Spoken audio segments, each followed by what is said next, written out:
Poe, who plans on kneeling during the anthem, told Bleacher Report that Jerry Jones' silence on the Black Lives Matter movement is noticeable. He said, quote, "You are an owner of an NFL team, so even if you are not going to be in the forefront, we need to know that we have your support in that type of way." So, Shannon, do you like him saying this? Okay, what I tell you, Skip, I didn't second guess this. I like to use Skip Bayless. I first guessed this. I said, Skip, this is going to be a problem because he was so outspoken the other way. You will toe the line. You will have the helmet in your left arm and your right hand over your heart.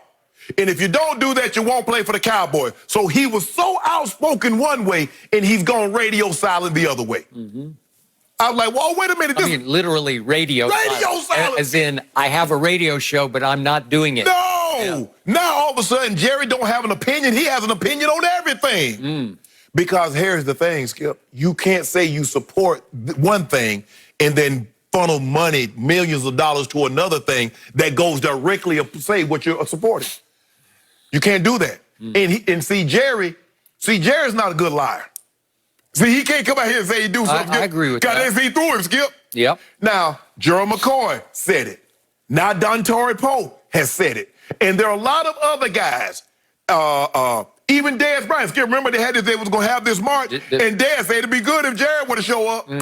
He throw in, did he throw in Jason Witten also? And did he throw Steven in there? Yeah, I think it'd be good if Steven and Jerry or Jason Witten, if they were to show up. Skip, there's going to be a problem. There's going to be a problem. Jerry's going to have to answer this one way or another. You won't be able to bring Charlotte and Gerald Jr. and Steven and all them. You ain't going to be able to kneel your way out of this one, bro. You can't get out of this with Jerry. You're going to have to talk, and you're going to have to look them men in the eyes that you want them to play so hard for you and bring you championships. They're going to need to know. You have to, hey, Jerry, you can't get out of this one, bro. You can't talk your way, and you can't use euphemisms and all these analogies. Nah, it's not going to work this time around. But I told you this was going to come, Skip. Sooner or later, his day of reckoning is going to have to come. So, Dontari Poe is listed at like 6'3", 350 pounds. He is already throwing his considerable weight around in Dallas, Texas, and he has played exactly no snaps for the Dallas Cowboys. Zero. So the surprise to me, but I'm good with it. The pleasant surprise is he is speaking up and speaking out. And they've done nothing but virtual workouts, right? Gerald McCoy. Yeah, Gerald McCoy, same thing. So you got two, and they're the new two pillars of the defensive front. I don't know if they're going to play a 3-4 or 4-3, but they got two new pillars who will anchor for them in that defensive line. With Dontari Poe going to be the nose. You got it. I would say so. Gerald can do that also, but whatever. The point is, I'm going to say this one more time. In the 3 books that I wrote about the Dallas Cowboys, I must have spent thousands of hours around Jerry Jones. Not even in the most unguarded moment that I was around Jerry did he ever say or do anything that led me to think, this man's a racist. So I'm not going to condemn him as a racist. Is he racially enlightened? Probably not. But he has been very close to his star black players, in large part because he wants to buddy up with those in the locker room because he played football and wants to stay close to the locker room. But he loves him some Zeke when Zeke can win him some games, right?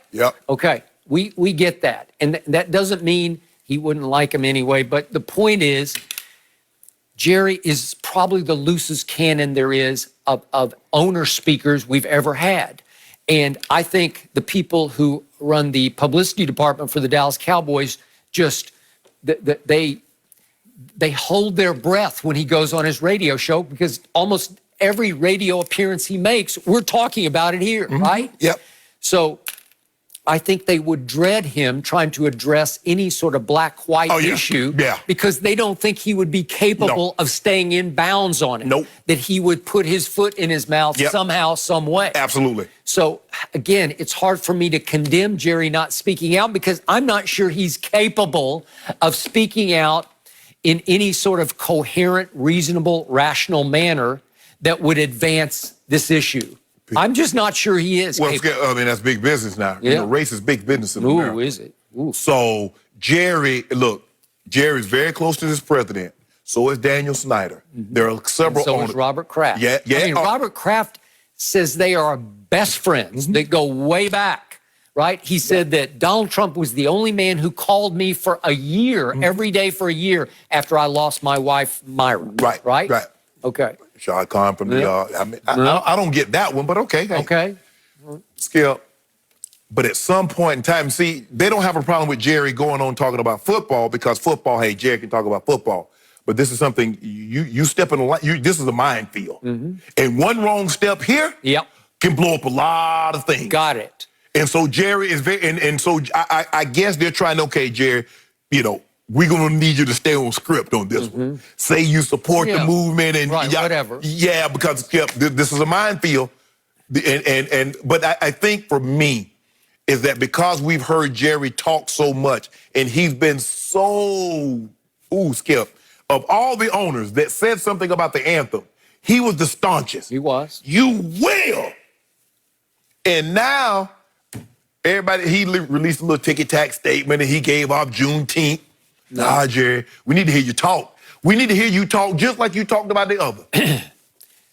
I hate to say this, but Jerry, your one-loss record next year hinges upon how you handle this, because you can send your team, you can split it right apart if you don't handle this the correct way at the flashpoint moment in history we have arrived at right now. Absolutely. So correct.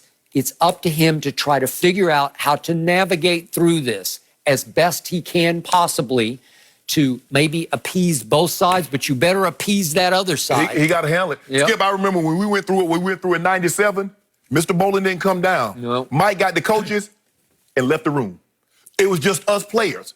But the difference is that this is bigger than that. That was a singular issue. This is so much larger, and they're waiting. You're talking about the spitting incident right, on with Bill Monday Night Romanowski Football. and J.J. Stokes. Yes. Yeah. This issue is... For those who don't know, your white player spat upon a black player during Monday Night Football. Go ahead. And Skip, the thing was, that Romo was my teammate. Romanowski. We held him accountable for the action he did to somebody else. So the issue is, this is even bigger. This is a billion times bigger than that. Times. Agreed. And Jerry is like silent. Jerry Jones, the most, Skip, it's hard to say he's not the most visible owner in professional sports. He's one of the most powerful, and he's the most vocal in NFL. There's no question about that. One of the more powerful ones, and he can't say nothing. Roger Goodell said something. He stepped up and he ate some humble pie about Colin Kaepernick, right? But Jerry Jones needs to do the same thing. But Roger can only do so much. Roger works at the behest of those 32. I got it, but it felt like Roger almost went rogue. Oh, he did. Well, I think he just said, I need to do this because it's the right thing to do. He did call a handful of them. I can assure you, Jerry and Mr. Kraft was one of the two owners that he's like, look, I'm about to release this video, and because I think it's the best. And it was great. And like I said, Skip, knowing Commissioner Goodell, I really sincerely believe that he's a good guy, but he can only do so much when you got those other 32 that's paying the salary. Says, nah, we're not going to do it like that.